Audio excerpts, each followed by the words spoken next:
Two mothers in Youngstown want some answers after getting a notice in the mail today about the city's drinking water. The notice was mailed out to let people know their drinking water has more chemicals in it than it should. 27 First News reporter Derek Lewis read that letter and talked to the mayor to see what's being done to protect you. Erica, the notice says the Youngstown water system recently violated the maximum contamination water level. When Lisa and Andrea got this letter in the mail today, they began to question how healthy their water is. Lisa Fitzgerald Green's family was one of the many who received this notice in the mail. It says people who drink an excess amount of the contamination over many years may experience problems with their liver, kidneys, or central nervous system, and may have an increased risk of getting cancer. My immediate thoughts, the water gave my 4-year-old son cancer. In March of this year, Lisa's son, Landon, was diagnosed with leukemia.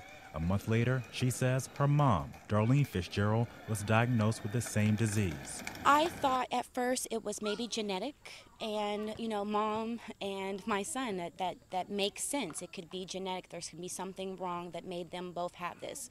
But I also thought it was something around my house. As Lisa started spreading the word about Landon's cancer online, she met Andrea Simmons, who lives just a few blocks away. Andrea's son, Colby, was diagnosed with leukemia this summer.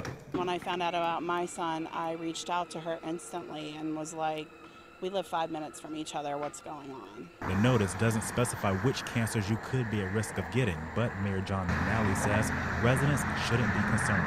The presence of this one particular chemical at much higher levels might be a particular issue, but what we're talking about now is not a health concern, but we're required to put people on notice about it.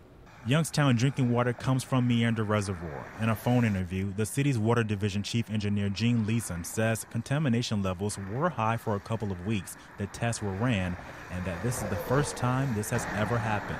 The city says adjustments were made to the water. For Lisa, that isn't enough. I don't want to see kids dying or adults dying.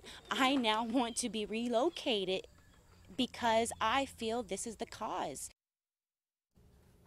And people may have received this notice in Austintown, Canfield, Boardman, and Liberty as well. Okay. The chief engineer for the Mahoning Valley Sanitary District says a water filter would remove 99% of the contamination, but he don't feel that is necessary. All right, Derek, thanks. We'll continue to follow this story and update you as things change. Yes.